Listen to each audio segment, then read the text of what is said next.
le principal obstacle au bonheur, c'est nos propres pensées. C'est pas quelque chose d'extérieur à soi. Le bonheur pour moi, c'est la liberté. Pour moi, c'est très simple en fait, le bonheur. C'est juste être. Bienvenue sur le podcast C'est quoi le bonheur pour vous ? Je m'appelle Julien Perron, je suis le réalisateur du film C'est quoi le bonheur pour vous ? Pendant plus de 4 ans, je suis parti à travers le monde pour interviewer 1500 personnes autour de cette question fondamentale. À travers ce podcast, on parlera bien-être, développement personnel et médecine douce. Je vous souhaite un merveilleux voyage sur la route de la connaissance de soi. Bonsoir Valentine. Bonsoir Julien. Tu vas bien ? Je vais super bien. J'ai l'impression de sortir ce soir. C'est formidable. Merci. Alors Valentine, je vais te laisser te présenter pour les gens qui ne te connaissent pas. Ce soir, on va parler d'intelligence émotionnelle et on va parler du magazine Innovation en éducation parce que comme je le disais, en fait, on boucle les abonnements le 14 février. Donc, je sais qu'il y a des personnes qui sont intéressées mais qui seraient peut-être en manque d'informations. Donc, on va aborder pendant ce live un peu le magazine. Et puis, on va parler de ce que tu fais avec psychoéducation.be. Donc, je te laisse te présenter qui tu es, Valentine.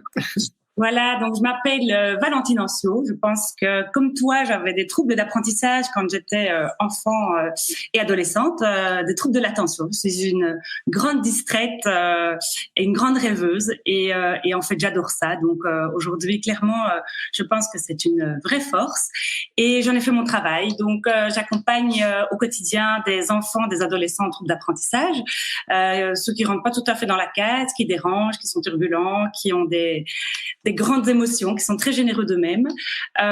Et alors, j'ai cofondé avec Stéphanie de Châtaigne, mon associée, psychoéducation.be, qui est donc une organisation d'événements dans les domaines de la psychologie et de l'éducation, où on fait aussi des tas de trucs extraordinaires.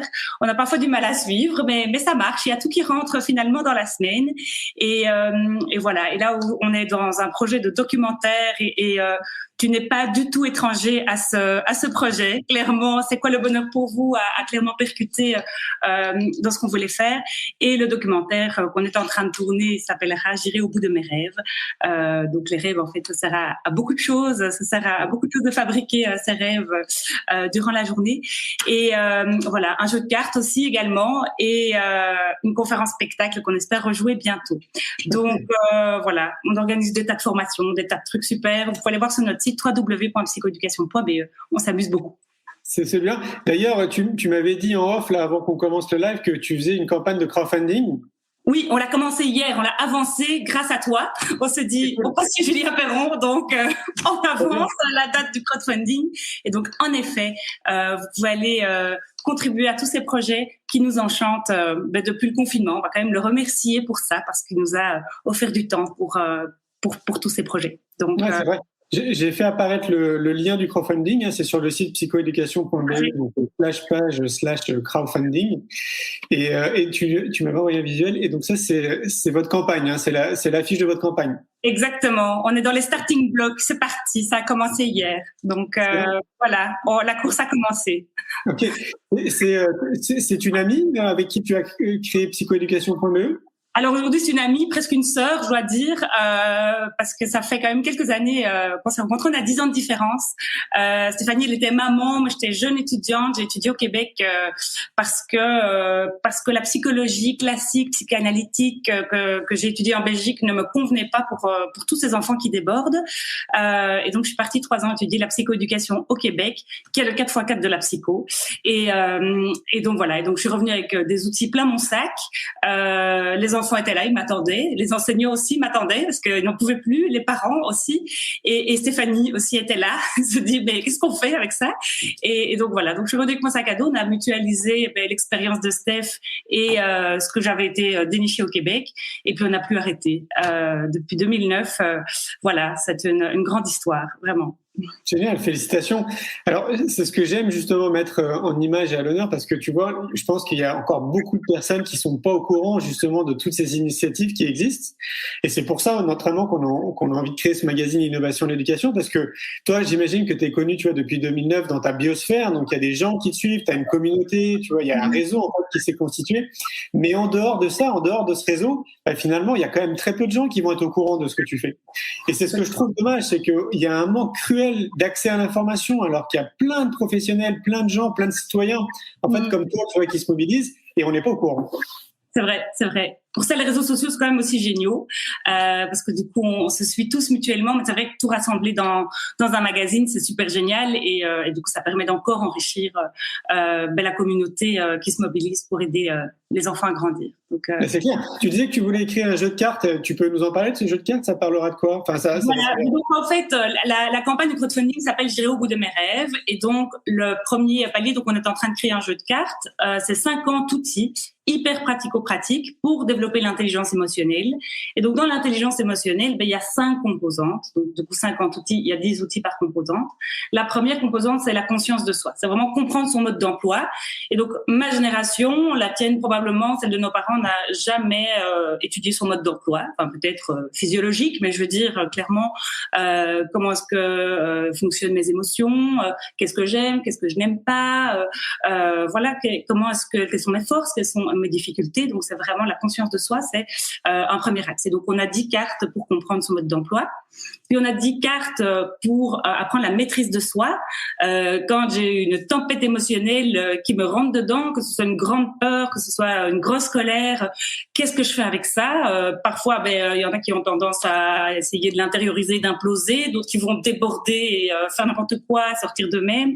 Donc, qu'est-ce qu'on fait finalement quand on est habité par toutes ces tempêtes? Comment est-ce qu'on traverse ces émotions? Donc ça, c'est la maîtrise de soi, 10 cartes avec 10 outils pour travailler ça. Et puis après ça, on a l'automotivation. Quand on a un rêve, quand on a des objectifs, il va falloir mobiliser toutes nos émotions pour pouvoir les diriger, parce que les émotions sont quand même des énergies qui nous gouvernent et qui ont évidemment toute leur utilité. Et donc, pour aller au bout de nos rêves, eh bien, les mobiliser pour pouvoir atteindre nos objectifs. On a 10 cartes pour se dire, go, on y va, quoi. On se lance dans un documentaire, même si on n'est pas cinéma, tu vois, on travaille pas dans le cinéma, go, on y va. Donc ça, c'est l'automotivation, 10 cartes pour ça. Puis 10 cartes pour comprendre le mode d'emploi des autres. C'est bien de comprendre son mode d'emploi, mais on n'est pas tout seul dans la vie. Et donc de comprendre que l'autre ne fonctionne pas toujours comme moi, qu'il n'a pas les mêmes besoins, qu'il a ses émotions, qu'il les gère peut-être pas de la même manière que moi. Mais qu'est-ce que je fais finalement pour cohabiter avec des collègues, des élèves, des amis, des frères, des sœurs, un papa, une maman qui est donc différent de moi. Et la dernière composante, c'est les relations interpersonnelles. On sait que c'est ça qui nous rend le plus heureux dans la vie. Ce sont les relations interpersonnelles, les relations harmonieuses, en tout cas avec les autres. Et donc, il y en a qui ont ça clairement dans leur ADN à la base. C'est parti, sont des êtres sociaux absolument formidables, épanouis, voilà. Et ça leur demande aucun effort. D'autres n'ont pas toujours les codes. Cet après-midi, j'avais deux jeunes filles super merveilleuses, mais qui disent je sais pas comment je fais pour rentrer en contact avec les autres. Et donc voilà. Et donc ça s'entraîne, ça s'apprend. Et donc voilà. Donc 10 outils également. Donc c'est un jeu de cartes qui a donc le prototype a été créé et donc là maintenant il faut lancer la machine pour imprimer. Et donc le crowdfunding va nous aider à imprimer tous ces jeux de cartes. Vous avez des petits exemples sur nos réseaux sociaux et voilà, on sera ravis en tout cas de le présenter plus longuement une autre fois si nécessaire. Je veux dire, il y a une personne qui nous pose une question, quand est-ce que le jeu de cartes sera disponible? Alors, quand le crowdfunding sera terminé, on va lancer l'impression, donc je dirais au printemps. J'ai pas de date fixe, mais le printemps me semble réaliste, donc voilà. Ok. Ça marche. Ça me fait penser, il faut rappeler un peu aux gens aussi comment on se connaît. J'ai reçu un mail de ta part il y a pas longtemps où tu me disais, écoute, on a joué à ton jeu de cartes, c'est quoi le bonheur pour vous? Et on a adoré. Ouais. Et on a envie de le mettre en ligne sur notre site. Moi, je serais curieux d'avoir ton retour en live parce qu'on n'en a pas parlé en fait. Et j'aimerais bien avoir ton retour en live sur le jeu parce que c'est vrai que j'ai trouvé ça génial en fait que tu me dises que tu l'avais adoré, que tout le monde adorait. Et donc, est-ce que tu peux me donner ton retour? Ah oui, et avec un immense plaisir. Vraiment. Donc, moi, j'ai vu ton jeu sur sur LinkedIn, je t'achète tout de suite ce truc. Ça va être génial. De toute façon, c'est Julien Perron, donc go, j'y vais. Donc, je reçois mon petit jeu pendant les vacances de Noël et je pars avec 2 copines à la montagne. Et là, on n'arrête pas de jouer tous les soirs à ton jeu et on se marre, mais on rit, mais un truc de fou. On commence à faire des chorégraphies, on commence à faire des tours de gratitude. Enfin bref, on se poile tous les soirs. Donc clairement, c'est drôle, c'est profond, c'est vraiment génial. Donc ça, c'est la première fois que j'ai joué. Enfin, j'ai joué plusieurs fois cette semaine-là. Et donc ça a enchanté ma semaine qui, voilà, avait une saveur particulière vu le contexte en plus. Mais donc clairement, c'était l'Hilton du bonheur grâce à ton jeu. Donc c'était la première fois. Et puis depuis, je l'utilise. Je suis des groupes d'adolescents pour les aider à s'orienter dans la vie. Donc on y joue aussi avec des adolescents qui eux aussi embarquent à 1000 à l'heure, quoi. Donc vraiment, c'est pas qu'un truc pour les adultes qui font du développement personnel. Franchement, les ados embarquent, disent c'est génial, ils veulent plus s'arrêter. Donc c'est vraiment super sympa. Donc voilà, je recommande vraiment aussi pour les familles. Enfin, je veux dire, c'est intergénérationnel. Donc, merci d'avoir créé, c'est un super bijou. Et donc en effet, on se réjouit de distribuer sur notre boutique en ligne bientôt. Dès qu'on les reçoit, on vous le dira. Donc, merci beaucoup, ça me touche, ça me donne même des frissons. C'est la première fois que j'ai un retour en live comme ça. Tu sais, on reçoit plein de photos et de vidéos de story, mais c'est la première fois qu'il y a quelqu'un qui s'exprime comme ça en direct. Et waouh, c'est génial. Bah écoute, ça me fait vraiment plaisir. Merci pour ton retour. Je suis ravi de l'entendre parce que c'est vraiment l'objectif. Tu vois, on a mis 2 ans à réfléchir ce jeu. Et l'idée, c'est ce que tu viens d'exprimer, en fait. C'est qu'on s'amuse, qu'on apprenne des choses, qu'on apprenne à se connaître, à mieux comprendre les gens. Enfin bref, je trouve que c'est peut-être d'ailleurs très complémentaire au jeu que vous êtes en train de créer. Tout à fait. Exactement. C'est vrai. Génial. Est-ce que tu peux nous expliquer peut-être ce que c'est un peu plus l'intelligence émotionnelle ? Tout à fait. Donc, j'ai déjà fait une petite intro en expliquant le jeu de cartes, mais ce qui est très important de comprendre, c'est que l'intelligence émotionnelle, elle est responsable pour 80% de succès dans la vie, d'accord? Donc, moi, je vois encore trop souvent des parents, des ados qui sont stressés comme des malades parce que l'ado réussit pas à l'école ou travaille pas assez, alors que c'est un mec super engagé dans ses mouvements de jeunesse ou qui a plein de talents, qui a plein d'amis, qui se mobilise pour des passions qu'il a, mais qui n'est évidemment pas spécialement passionné par l'école. Et puis, je sais pas comment c'est en France, mais en Belgique, les ados sont à l'école à mi-temps. Enfin, ils sont à l'école en ligne 1 semaine sur 2, et donc clairement, c'est compliqué de se mobiliser. Et donc, je vois aussi des parents qui sont complètement inquiets des performances scolaires de leurs adolescents et même de leurs enfants. Or, aujourd'hui, on sait que c'est très c'est pas si important que ça, en fait. Alors, j'ai pas du tout envie de dire que l'école n'est pas importante, c'est pas ça mon message. Mon message, c'est que l'intelligence émotionnelle doit être évidemment musclée, que ce soit à l'école ou dans d'autres domaines. C'est surtout ça le message, c'est que c'est hyper important et que ça doit être beaucoup plus important de travailler l'estime de soi, la compréhension de soi, la gestion des émotions, de se mobiliser pour des projets. Je croisais par exemple au marché dimanche matin une bande de 9 adolescents, il fait moins 10 en Belgique, il fait caillant de la mort. Je vois 9 ados en train de faire un projet de potager tu vois, d'intérieur. Ils sont dehors, ils ont conçu leur petite boîte, ils ont fait tout un plan financier pour que leur micro-entreprise tourne. Mais je dis, mais ça c'est génial en fait. Clairement là, ils développent tout, quoi. Ils développent clairement la conscience de soi, c'est quoi mes forces, parce qu'évidemment chacun dans la petite entreprise, il y en a un qui est responsable de la com, il y en a un qui est responsable qui est CEO, enfin bref, ils ont vraiment tout bien fait en fonction de leurs forces, donc ils ont vraiment pris conscience de leurs forces. Ils se maîtrisent, probablement que c'est difficile parfois le dimanche d'aller au marché à -10, peut-être que c'est un peu dur, mais go quoi, ils y vont, ils y croient, ils sont clairement motivés, ils doivent cohabiter ensemble, rassembler leurs forces pour que ça marche, ils sont hyper sympas, hyper souriants, et donc je ne connais pas leur bulletin, mais je sais que ces 9 ados iront loin dans la vie, rien que parce qu'ils ont fait ça en fait. Et ils pourraient être mauvais à l'école, c'est pas grave en fait, quand on voit ça, on se dit mais ils ont tout compris et leurs professeurs aussi ont tout compris de les mobiliser à faire des projets tels que ceux-là finalement. Donc c'est plutôt ça. C'est pas parce qu'on étudie pas bien qu'on est fichu, en fait. C'est ça le message, hein, quelque part. Étudier, enfin moi j'étudie presque plus dans ma vie. Je transmets énormément de choses, j'apprends énormément de trucs, mais je n'étudie plus par cœur des choses comme j'ai dû les étudier à l'école. Et donc je crois que c'est pas ça finalement le message à transmettre, mais développer exprimer aux enfants, aux adolescents qui peuvent réaliser leurs rêves, que tout est possible, que vraiment, je crois que c'est ça le véritable enseignement que moi j'ai envie de transmettre aux jeunes que j'accompagne, à leurs parents et aux enseignants et tous les professionnels de l'éducation, c'est de se dire que c'est ça en fait. Peu importe les chemins, peu importe le rêve, peu importe le chemin, tout est possible et on va développer des compétences et des aptitudes en tout cas pour y arriver. Oui, alors je pense d'ailleurs être un exemple parmi tant d'autres justement de ces profils. Et donc, je confirme, pour les gens qui ne me connaissent pas, moi je suis dyslexique et dysorthographique. J'ai 0 diplôme, j'ai même pas je crois que c'est le BPC, je crois en France. Enfin bon, bref, j'ai 0 diplôme. J'ai essayé de passer mon bac, un BTS en alternance, etc. Et à l'époque, quand j'ai créé mon entreprise, j'avais 23 ans. Là, j'en ai 42. Et j'étais dans une chambre de bonne de 10 mètres carrés au 6e étage sur un ascenseur. Autrement dit, 10 mètres carrés, c'est très petit. Hein. Je n'avais pas d'argent.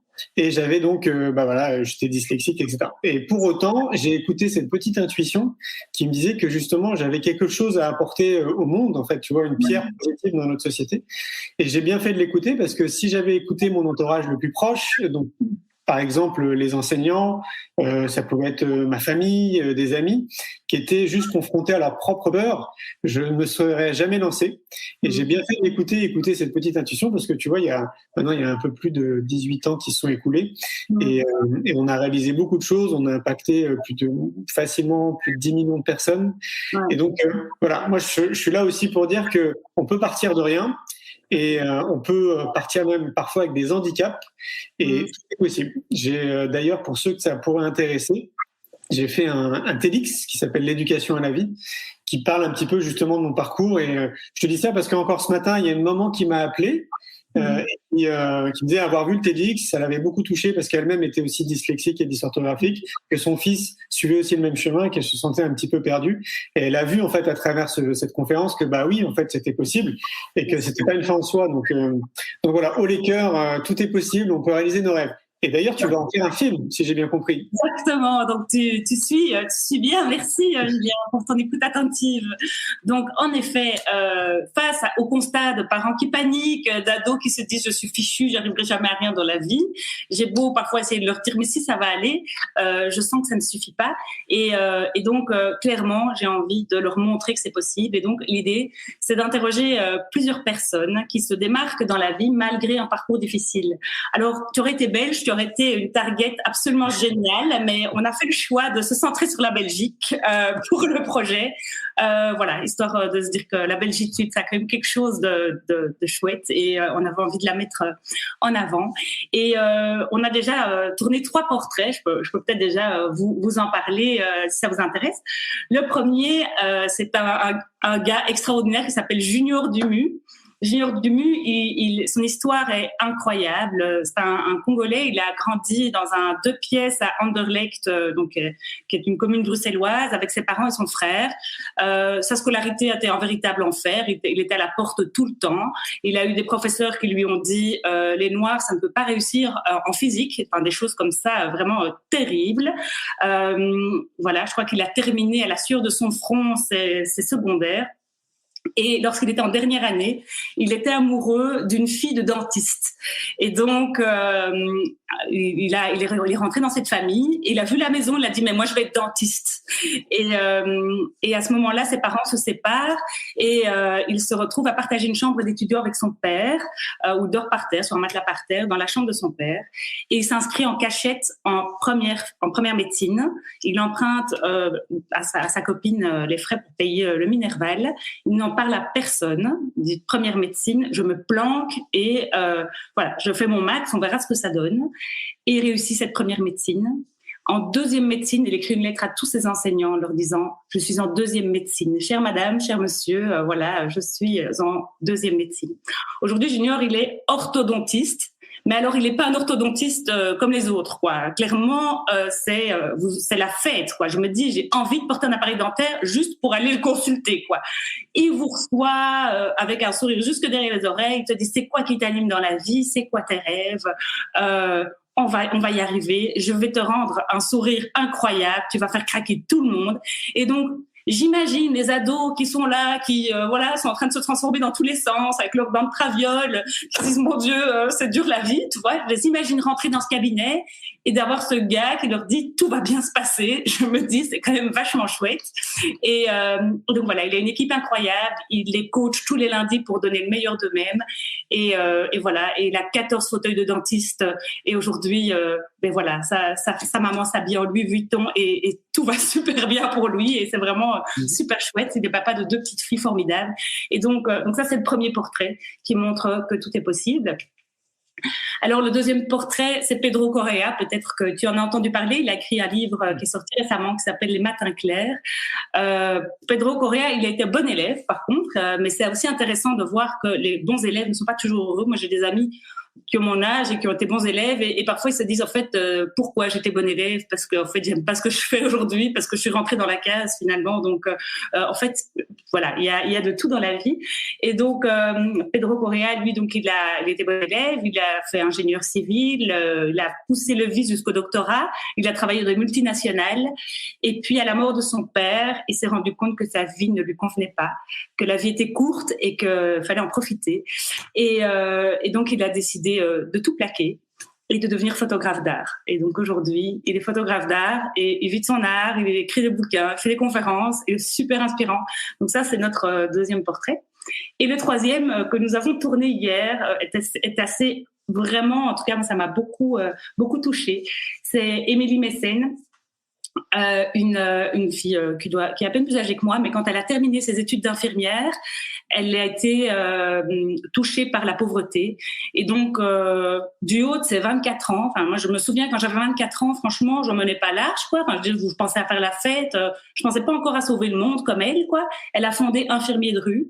Infirmiers de rue, c'est des petites nanas, des mecs. Enfin, aujourd'hui, ils sont 30, mais quand à 25 ans, ils étaient 2, avec des petits sacs à dos, qui se promènent dans la rue et qui vont prendre soin des personnes sans abri, qui vont les former à avoir une bonne hygiène, à essayer de les remettre sur pied pour mettre fin au sans-abrisme, leur trouver des appartements et leur dire que, de nouveau, ce sont des personnes exceptionnelles, des personnes extraordinaires qui valent le coup. Et de les avoir suivies hier, franchement, j'en suis encore chamboulée. C'est magnifique ce qu'elles font et elles sauvent des vies tous les jours. Et donc voilà, aussi une scolarité qui n'était pas facile, elle l'explique, mais vraiment un cœur immense et je pense que c'est important. Voilà, c'est pas valorisé dans le bulletin, le cœur immense, et pourtant ça change le monde. Donc ouais. C'est clair. Ça me fait penser à... Alors, je crois que c'est un livre que la fondation de Yann Arthus Bertrand a écrit de ces... Alors, je sais plus le chiffre, je crois que c'est ces 30 jeunes inspirants qui changent le monde, je crois, un truc comme ça. En tout cas, nous, ça nous a inspiré pour le magazine Innovation en Éducation, parce qu'il y a une rubrique qui est dédiée justement aux jeunes, justement parce qu'on a envie de montrer ces jeunes, mais parfois même très jeunes, hein, c'est 12 ans, 13 ans, 14 ans, 15 ans, qu'on crée quelque chose et qui potentiellement change notre planète, change le monde, aide toute une région, tout un département, parfois même tout un pays. Et une fois de plus, c'est pas encore assez médiatisé, je trouve. Et nous, on veut les mettre en avant dans chaque magazine d'Innovation en Éducation. Pourquoi ? Parce qu'on pense que ça peut inspirer justement, une fois de plus, d'autres personnes, d'autres jeunes, peut-être des parents qui vont en parler à leurs enfants. Parce que je trouve que c'est pas assez médiatisé, tu vois. Il y a vraiment beaucoup d'individus jeunes qui ont créé des solutions, mais juste dingues, en fait, pour changer de manière positive notre planète et personne ne le croit. Donc, c'est chouette que tu fasses aussi ce film parce que ça va permettre de mettre en lumière encore une autre partie de la population, tu vois, qui se bouge. D'ailleurs, j'ai envie de recommander aussi le film Demain. Je sais pas si tu as vu le film Demain. Parfait. Ouais. Mais aussi, qui est aussi très inspirant parce qu'on voit en fait que c'est à partir d'une motivation citoyenne et donc de citoyens qui passent à l'action que potentiellement on peut faire avancer les choses. Et donc ça rejoint très proche d'ailleurs la citation de Gandhi qui dit « Sois le changement que tu veux voir dans le monde ». En gros, n'attendons pas que les choses extérieures se résoudent tout seuls, mais nous passons à l'action. Donc merci pour ce que tu es en train de faire. Est-ce que tu as une idée à quelle date sortira le film ? Aucune. Alors, on a commencé à le tourner en janvier. On fait ça, on consacre tous nos lundis à ce projet, tout notre cœur aussi. On est super équipés. On est une équipe de 4 nanas, donc ça aussi, il y a aussi toute cette sororité qui est présente au fil du projet. J'avoue que j'aime les hommes, mais il y a quelque chose quand même de fort qui se passe entre femmes. Et donc voilà, on a une réalisatrice, une comédienne qui travaille dans le cinéma qui s'appelle Cécile Delberg, qui nous aide pour tout le monde du cinéma qui m'échappe pour ma part totalement. On a Delphine Laval qui est vraiment aussi incroyable au niveau, donc celle qui fait toutes les prises d'images, etc. On a une espèce d'ingénieur du son qui est tombé du ciel, qui nous a donné toute la kit de la RTBF. Voilà, tiens, prends. Et donc je me retrouve avec des perches. Enfin, c'est vraiment très drôle. Mon petit casque et tout ça. Et évidemment, Steph de Châtelaine, mon associé, clairement, avec qui on crée. Donc on choisit toutes les personnes donc qu'on veut interviewer. Et voilà, ce sont des échanges chaque fois très très forts et on reçoit énormément. Et donc c'est vraiment incroyable comme projet. Très très porté. Et c'est bien de souligner. Un an, peut-être un an et demi. C'est la première fois que je fais ça. Je me laisse complètement porter par le jeu de piste et c'est passionnant. Donc, c'est bien de le rappeler, tu vois, parce que pour moi, ça, c'est des compétences qui sont liées à l'intelligence émotionnelle. Moi, c'est comme toi, hein, quand je me suis lancé dans le film C'est quoi le bonheur pour vous, je savais pas du tout, en fait, dans quoi je partais, parce que c'est pas mon métier. Je suis pas réalisateur ni producteur de films, mais je le rattache à l'intelligence émotionnelle parce que pour moi, c'est intimement lié, en fait, tu vois, et c'est là aussi, je rejoins ce que tu disais au tout départ, c'est qu'on devrait, le plus tôt possible, nous accompagner à développer davantage notre intelligence émotionnelle. Et d'ailleurs, alors je crois que maintenant, c'est une étude qui est assez vieille, peut-être que tu la connais, j'étais tombé sur une étude il y a au moins 10-15 ans, qui avait été menée où ils avaient suivi des jeunes qui étaient avec un QI un peu plus élevé que la moyenne, et d'autres jeunes qui avaient un quotient émotionnel plus élevé que la moyenne.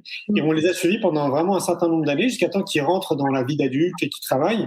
Et en fait, on s'est aperçu que ceux qui avaient un quotient émotionnel plus développé étaient plus heureux dans leur vie, avaient un job qui était plus en cohérence avec leurs valeurs profondes, avec qui ils sont, en fait, tout simplement, avec leur être. Ouais. Parfois, ils avaient même créé une activité qui donnait du sens, donc que ce soit pour l'humanité, pour la planète, pour des individus. Et ceux qui avaient un QI qui était plus élevé avaient suivi un peu les rangs, c'est-à-dire qu'ils avaient suivi ce que le conditionnement de nos sociétés nous fait croire. Et donc, du coup, ils avaient parfois des postes qui étaient très importants dans des sociétés, mais pour autant, ils n'étaient pas forcément heureux dans leur vie personnelle, parce que peut-être pas totalement alignés avec leurs valeurs profondes. Tu connais cette étude ? Oui, je la connais, je la raconte très souvent à mes patients pour les encourager. Donc clairement, oui. Et alors, je dirais que même toute l'intelligence sociale est immensément importante. Ça non plus. Enfin, je parlais du grand cœur, mais je veux dire clairement de pouvoir comprendre que nos forces peuvent s'associer. Par exemple, Steph et moi, mon associé, je pense que voilà, c'est le perfect match, quoi.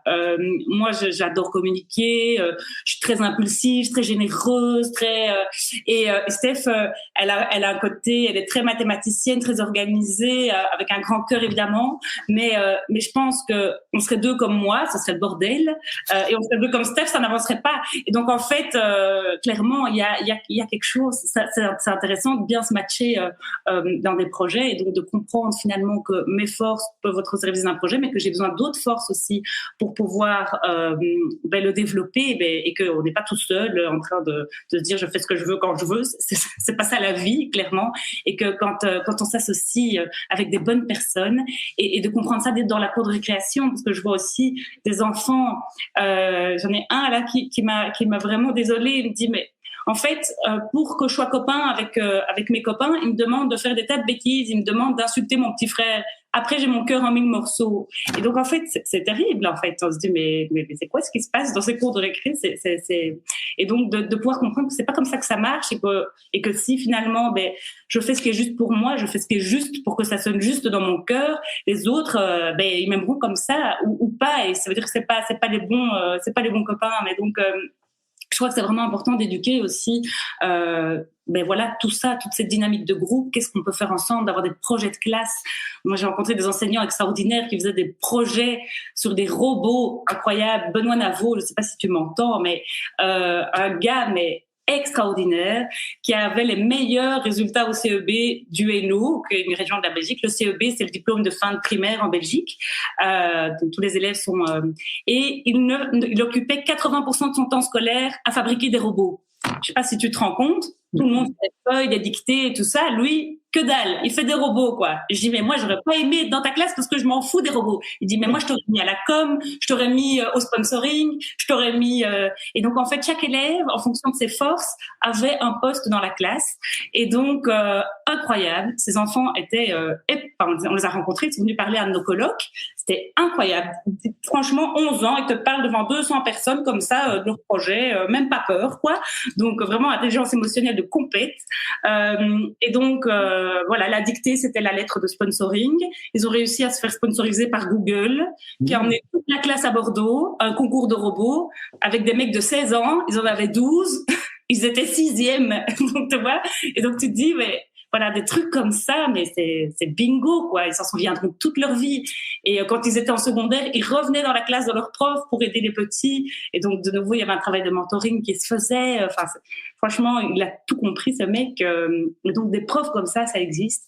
Et voilà, je trouve ça important de mettre en effet ces initiatives. Tu pourrais l'interviewer dans ton magazine. Je pense qu'il a des choses à raconter.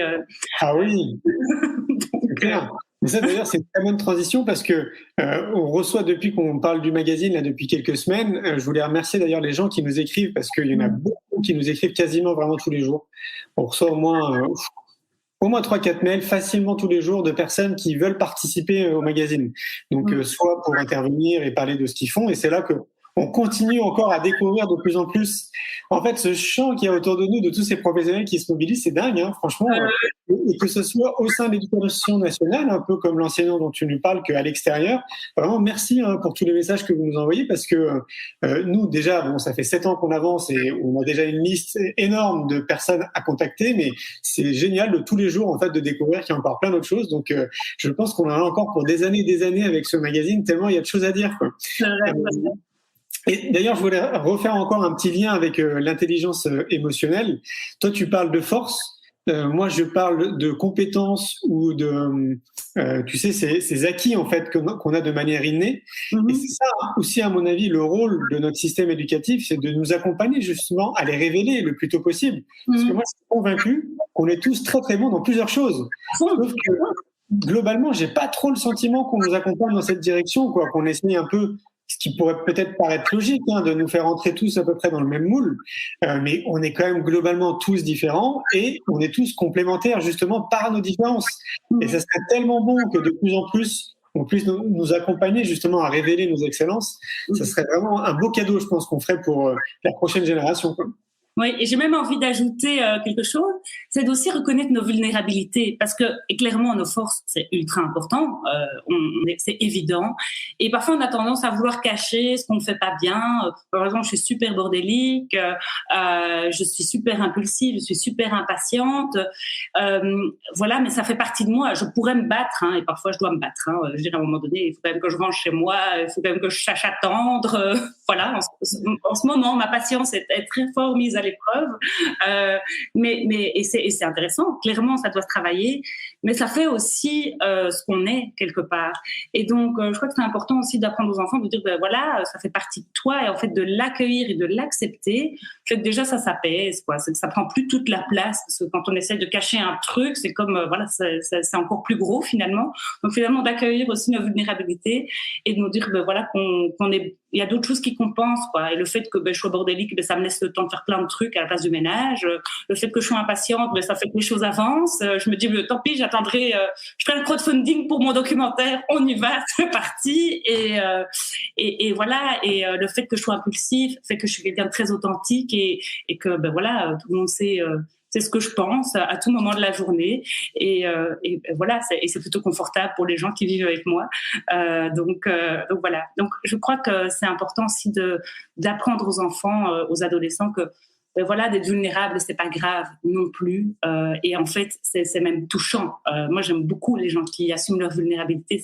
Il y a une connexion immédiate, en tout cas, avec eux, parce que voilà, c'est juste, en fait, ça sonne juste. Et voilà, personne n'est un warrior 24 heures sur 24. Non, c'est pas possible. Et du coup, tu pointes aussi du doigt la gestion des émotions. En tout cas, on pourrait justement nous sensibiliser, nous accompagner à mieux comprendre nos émotions. Tu sais, avec ce fâcheux conditionnement où on nous dit, nous en tant que garçon, par exemple, t'es un garçon, tu pleures pas, ou tu vois des choses comme ça. Donc, voilà, je pense que... Mort sur ta chic, ça aussi. Je sais pas si c'est belge, mais non, ça se fait pas. Tu connais pas Mort sur ta chic? Il faut être courageux. Mort sur ta chic, t'as même pas mal. On y va. Moi, je sais par exemple pas mordre sur ma chic, c'est impossible pour moi. Je ne sais pas faire ça. C'est vraiment. Ma maman m'a toujours traitée de capricieuse à cause de ça. Mais voilà, j'assume ça tout à fait très bien et ça me sert en fait beaucoup parce qu'en fait, ça veut dire que quand c'est pas juste pour moi, il faut que je change de trajectoire tout simplement. Mais clairement, ça m'a valu des petites explosions plus jeunes et même encore aujourd'hui, ça peut m'arriver. Même si je comprends quand même de mieux en mieux comment accueillir toute cette tempête émotionnelle. Ce qui est important, je trouve, en tout cas de dire au niveau des émotions, c'est qu'aucune émotion n'est dangereuse. Donc ça, c'est vraiment, je trouve, hyper important. Et de dire à un enfant, la peur, ça n'est pas dangereux, c'est déjà un beau cadeau. Parce que franchement, moi, j'ai cru que c'était dangereux pendant des années. Donc vraiment, la peur, ça n'est pas dangereux. La colère, ça n'est pas dangereux. La tristesse, ça n'est pas dangereux. C'est parce que tu pleures, que tu vas devoir prendre du Prozac jusqu'à la fin de ton existence. D'accord ? Tout ça sont des énergies qui nous traversent et elles ont un sens. C'est vraiment, elles agissent comme une petite boussole à l'intérieur de notre cœur qui nous dit, voilà, ça c'est la bonne direction, ça c'est pas la bonne direction. Là, il y a un besoin dont tu n'as pas pris soin, donc il faudrait peut-être le nourrir. Et donc, c'est juste vraiment, ce n'est que ça. Donc, les émotions, ce ne sont que ça. Et donc, de comprendre ça, c'est déjà immense. Ce que j'aime aussi expliquer, c'est que parfois, on se dit, il faut que je pense, il faut que je réfléchisse pour gérer cette émotion. Et en fait, en général, c'est très inutile, en tout cas. C'est très contre-productif dans un premier temps. Ce qui va être intéressant, c'est vraiment de l'accueillir physiquement. Donc, il y a cette fameuse méthode Tipeee que Armella, notre fée des émotions, a super bien vulgarisée dans une planche qu'elle offre sur son site Conscience Quantique, qui dit que vraiment, quand j'ai peur, quand je stresse, quand je suis en colère, ce qu'il va falloir que je fasse, c'est que avec tous mes sens, je puisse observer physiquement comment ça se passe dans mon cœur. Mon cœur, il peut parfois se briser en mille morceaux si je suis triste et malheureux. Il peut se serrer très fort, il peut battre super fort, il peut piquer, il peut pousser, vraiment d'aller essayer de comprendre qu'est-ce qui se passe dans ce cœur, qu'est-ce qui se passe dans mon ventre, qu'est-ce qui se passe dans ma gorge. Parfois, on a un gros métal dans la gorge, on se dit « Ah, je veux pas voir ». Et en fait, si, regarde-le. Et une fois que tu l'as regardé, en fait, jusqu'au bout, cette émotion disparaît. Et donc ça, je trouve que c'est super intéressant d'expliquer aux enfants et aux parents, parce que si le parent capte pour lui que ça marche, il va pouvoir mieux accompagner son enfant aussi pour le faire. Donc ça, je trouve que c'est déjà génial. Et donc pour les émotions désagréables comme la tristesse, la colère et la peur, ça marche franchement avec de l'entraînement. En fait, on est quand même traversé par ces émotions régulièrement. Donc avec l'entraînement, franchement, moi je trouve que ça marche super bien. Et pour motiver les enfants, les ados, je leur dis, tu sais, les joueurs de foot, ils font ça avant de monter sur le terrain. Hein. Les chanteurs, ils font ça aussi avant de monter sur scène. C'est vraiment un truc super pour apprivoiser, pour faire baisser en tout cas les émotions. Donc plutôt que de lutter en disant non, ça n'existe pas, non, on regarde son émotion dans les yeux, première chose. Et puis, on peut prendre conscience de nos pensées, évidemment, nos pensées. Alors déjà, de se dire que nos pensées ne sont pas la réalité. Ça, j'ai beaucoup de parents qui me disent, mais quoi, qu'est-ce qu'elle raconte celle-là? Je vais devoir lui payer une consultation, on me dit que mes pensées ne sont pas la réalité. Je dis, mais non, nos pensées ne sont jamais la réalité. D'accord? Si je vous dis, pensez à un morceau de chocolat, tous là, maintenant, ce soir, vous pouvez penser très fort. C'est pas pour ça qu'il y a du chocolat devant vous, sauf si vous êtes très gourmand et que vous avez fait le plein. Mais je veux dire, a priori, chez moi, je peux penser très fort à un morceau de chocolat, il n'y a pas de chocolat devant moi, d'accord? Donc les pensées, ça n'est pas la réalité, c'est toujours notre propre subjectivité qui parle, nos interprétations, et on peut s'emballer de manière complètement débile. Et ça, c'est important d'en prendre conscience parce que du coup, ça amplifie ces émotions de manière parfois disproportionnée. Et donc voilà, de faire gaffe finalement à nos pensées, de les interroger, est-ce qu'elles sont rationnelles ou est-ce qu'elles s'emballent totalement. Et puis, voilà, donc nos symptômes physiques, nos pensées, puis nos comportements, qu'est-ce que je fais finalement avec ça? Si vraiment je suis en colère à mort, est-ce que c'est le moment de aller, je sais pas moi, faire un truc super important, d'aller voir une personne super importante, de téléphoner à ma mère, de régler mes comptes, ou est-ce que je peux simplement aller marcher en forêt une demi-heure pour essayer que tout ça s'apaise. Donc voilà. Et les enfants, c'est la même chose. Parfois, on leur dit arrête de pleurer, mais franchement, t'exagères, ça suffit maintenant. Et en fait, c'est complètement contre-productif. Hein. Donc, on peut vraiment les accompagner. Elle est où ton émotion? Est-ce qu'elle est dans ton cœur, dans ton ventre, dans ton cou, dans tes épaules? Elle est quelle couleur? Elle est grosse, elle est petite? Et de dire, mais qu'est-ce que tu as besoin? Est-ce que tu as besoin d'un gros câlin? Je pense que clairement, ça suffit très souvent, un gros câlin. Et puis après, on peut aussi lever les bras. Si on lève les bras, ça c'est un nouveau truc que j'ai appris. Si on lève les bras, eh ben on arrête de râler. Franchement, j'ai testé, ça marche pas mal. Donc voilà. Et puis tant qu'à faire, mettez votre power song et dansez dans le salon. Et là en général, toutes les tensions s'apaisent et donc vraiment d'accueillir ça. Et la peur, quand on la traverse, elle disparaît. Ça aussi, c'est un truc intéressant. Et de rappeler aux enfants qu'ils l'ont déjà fait 1000 fois. Quand ils ont été au toboggan la première fois, ils étaient pétrifiés. Aujourd'hui, les enfants à qui on raconte d'apprivoiser leur peur, ils vont au toboggan sans réfléchir. Je dis, mais tu vois, c'est parce que tu as été plein de fois au toboggan que tu as réussi. Quand tu as roulé à vélo la première fois à deux roues, c'était terrible. Mais tu l'as fait et aujourd'hui, tu roules à vélo comme un champion. Donc voilà, tu as essayé 2000 fois d'apprendre à marcher. Aujourd'hui, tu marches sans réfléchir. Donc voilà, on peut vraiment travailler ça et de dire la peur, on la regarde dans les yeux, on la traverse, c'est pas dangereux, et go. Et plus on la traverse, moins on a peur. Et c'est quand même super comme truc. Oui, puis être dans la compréhension, c'est-à-dire vraiment accueillir ce que nous dit l'enfant et le comprendre, quoi, et dire qu'on comprend, enfin qu'on est vraiment dans cet accueil en fait, et surtout pas le juger ou apporter un avis, parce que ça reste quand même un sentiment et une émotion, et donc ça reste tellement très personnel que, à mon sens, l'idéal c'est quand même de l'accompagner là-dedans, quoi, et effectivement de pas porter de jugement. Mais bon, je sais que c'est. On peut dire que c'est l'idéal parce que même moi, franchement. Je le sais tout ça, mais comme vous savez, je suis un peu impulsive, je l'ai dit. Parfois, je me fâche, mais je m'excuse toujours. Et donc, c'est important aussi ça. Quand en tant que parent, on est parfois en mode pieuvre, on fait plein de trucs en même temps, et puis on se retrouve avec une salle de bain qui ressemble à une soirée mousse, et on se dit au secours, et donc on pète un plomb. Ça m'est arrivé dimanche, c'est pour ça, genre vous en parle. Je dis tout le monde dans sa chambre, et puis j'avais mes 2 enfants qui pleuraient, que je disais mon Dieu, qu'est-ce qui se passe? Et puis voilà. Puis en fait, c'était super, s'éclatait, c'était génial, quoi. C'était dans le bain, ils ont vidé tous les shampoings dans le bain, ça débordait partout, c'était merveilleux. Donc voilà, je dis voilà, j'ai dû remettre un petit cadre par rapport à ça et m'excuser en effet d'avoir crié un peu trop fort. Et voilà, et ça arrive à tout le monde, et c'est important aussi en tant que parent de prendre soin de soi et de se dire que on peut pas être parfait, on peut pas tout faire très bien, c'est pas possible. Il y a trop de pression sur les parents aussi aujourd'hui, je crois. Donc voilà, on fait du mieux qu'on peut et c'est formidable. Donc, c'est ce que j'allais dire. Je pense que le plus important peut-être en tant que parent ou accompagnant dans le monde de l'éducation, c'est de faire son mieux. C'est-à-dire que moi, je me repose là un peu sur les 4 accords Toltec. Je sais pas si tu as lu les 4 accords Toltec. Justement, c'est un des accords, quoi. Fais de ton mieux. Parce qu'effectivement, si tu fais de ton mieux, a priori, tu n'auras rien à te reprocher, déjà, au moins rien que pour toi. Et puis, tu fais de ton mieux. Donc, c'est vraiment, je pense, vraiment le plus important. Hein. Donc, c'est pour ça que je disais l'idéal, quoi. Parce que c'est vrai que, tu vois, tu as donné le bon exemple. Parfois, on reste des humains. Hein. C'est comme ça, quoi. Même si on essaye un maximum d'être cohérent et de faire du mieux qu'on peut, parfois, on reste quand même des humains. Mais le fait, tu vois, de t'excuser derrière rappelle justement que tu es dans cette notion d'essayer de faire du mieux que tu peux. Donc, je pense que c'est vraiment important.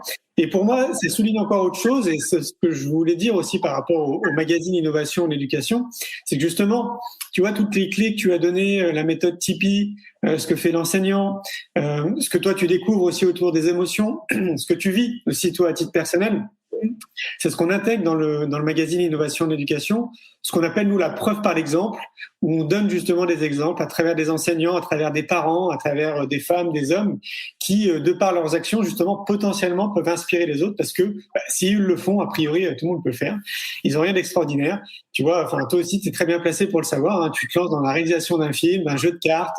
Tu as fait plein de choses depuis que tu as créé ton entreprise. Et je pense que si à l'époque, on t'avait dit que tu allais faire tout ça, je pense que tu n'aurais jamais cru. Jamais j'aurais pensé faire ça. C'est sûr. c'est dingue. Et chaque fois, je me dis, je suis au max là. Et en fait, non. En fait, il y a encore des trucs qui se passent qui sont géniaux. Donc en fait aussi de se dire que la vie est pleine de surprises et que en fait, si tu peux le rêver, tu peux le faire. Quoi. Je trouve que c'est Walt Disney qui dit ça, mais si ton cerveau est capable de l'imaginer, il va trouver les solutions pour le faire. C'est tout. Vas-y, quoi. Fonce, fais le premier pas. Je pense que c'est dans la culture juive. Il parle de c'est la Chop Suey, je sais plus comment ça s'appelle. Ça, je sais pas, je me trompe peut-être dans la prononciation, mais c'est vraiment le premier acte d'un rêve. Tu veux faire un documentaire. La Chop Suey, c'est le premier truc que tu fais. Moi, j'ai appelé Cécile Delbert. Je lui ai dit, Cécile, j'ai envie de faire un documentaire. Elle m'a dit, mais je te suis. Si Cécile me suit, c'est qu'elle y croit. Et donc, du coup, ma copine Delphine, qui avait pas de job, je dis, écoute, qui travaille dans l'événementiel, je dis, écoute, j'ai envie de faire un documentaire, tu me suis? Oui, je te suis. Go. On planifie une date et c'est parti. En fait, ce n'est que ça. Et le reste suivra. Le kit son arrive en tombant du ciel. Il y a un cinéma qui nous dit, oui, c'est génial, on vous suit. Et puis en fait, une fois que c'est parti, le reste, la vie s'occupe du reste. Et donc, d'avoir confiance aussi, dans les petits miracles de l'existence. Et je te rejoins une fois de plus là-dessus parce que pour l'avoir vécu du coup avant toi, pour les 2 films là que j'ai réalisés, c'est exactement ça. C'est fou parce que en fait, t'as l'impression que ta vie parfois est même un peu trop magique, quoi, parce que tout se synchronise, tu rencontres les gens au bon moment, tu penses à quelque chose, il y a quelqu'un qui t'appelle, tu as besoin de quelque chose, je sais pas, tu vas le trouver la solution dans la journée. Et je trouve que c'est assez magique. Et en fait, pour moi, c'est lié à ce qu'on appelle le phénomène de la loi d'attraction, tu sais. À partir du moment en fait où tes pensées émettent une énergie très forte avec des émotions. Par exemple, je sais pas, trouver un cinéaste qui est vraiment très motivé pour faire un film et que t'as pas les compétences. Moi, c'est ce qui m'est arrivé aussi. Tu vois, au moment où j'étais en train de me dire, mais il faut que je trouve quelqu'un parce que c'est pas mon métier, j'ai mon téléphone qui sonne et c'est Laurent Quéra qui m'appelle, qui à l'époque cherchait un stage dans une entreprise. Et c'est avec lui après que j'ai monté les films. Yeah. Et donc, moi, je crois vraiment fermement à ça, en fait, à cette loi d'attraction et donc aux pensées qu'on émet. Mais il faut que ces pensées soient amener aussi d'émotions fortes. Il ne faut pas que ce soit juste des pensées comme ça. C'est quelque chose qui doit nous animer, quoi, avant tout. Est-ce que tu vis toi aussi de ton côté? Oui, écoute, pas plus tard que jeudi où je t'ai eu au téléphone, je pense qu'on peut appeler ça quand même une super surprise de la vie. Donc, je te téléphone, je dis merci Julien, j'adore, c'est grâce à toi clairement que je me lance dans cette aventure et tu me dis, mais écoute, si tu veux, viens mardi parler de tes projets sur ma chaîne. Je pense que c'est un exemple assez explicite de ce qui peut se passer dans ma vie en ce moment. Et toutes les rencontres, toutes les personnes qu'on interviewe, mais clairement, il y a chaque fois des petits liens. Je pense, je raconte parce que rien d'y penser, c'est incroyable. Donc lundi, il y a 15 jours, on va faire un shooting pour la communication de notre crowdfunding chez une fille extraordinaire qui nous reçoit donc dans sa maison, qui nous prête une vue incroyable. Et donc donc on fait notre shooting là-bas et on se marre, c'est drôle, il y a de la légèreté, on oublie un peu toute la crise sanitaire, on danse dans le jardin, c'était vraiment chouette. Et puis après l'après-midi, on allait interviewer Pedro Correa. Et donc elle dit Pedro Correa, je dis oui, elle me dit il y a une photo de lui dans mon salon. Donc moi je me dis mais qu'est-ce qui se passe? Et elle reste très mystérieuse sur le sujet. Je me dis bon, c'est son amant, je ne sais pas, je fantasme un peu. Les pensées ne sont pas la réalité, je le rappelle, hein, d'accord. Et puis on part interviewer Pedro et donc vient le moment de l'interview où il raconte qu'il claque tout, qu'il arrête, il claque la porte de la multinationale, qui commence à devenir photographe d'art. Et là je lui demande Pedro, est-ce qu'à ce moment-là il y a des petits parachutistes, des petits anges gardiens? Est-ce qu'il y a des rencontres qui font que tu te dis c'est la bonne direction?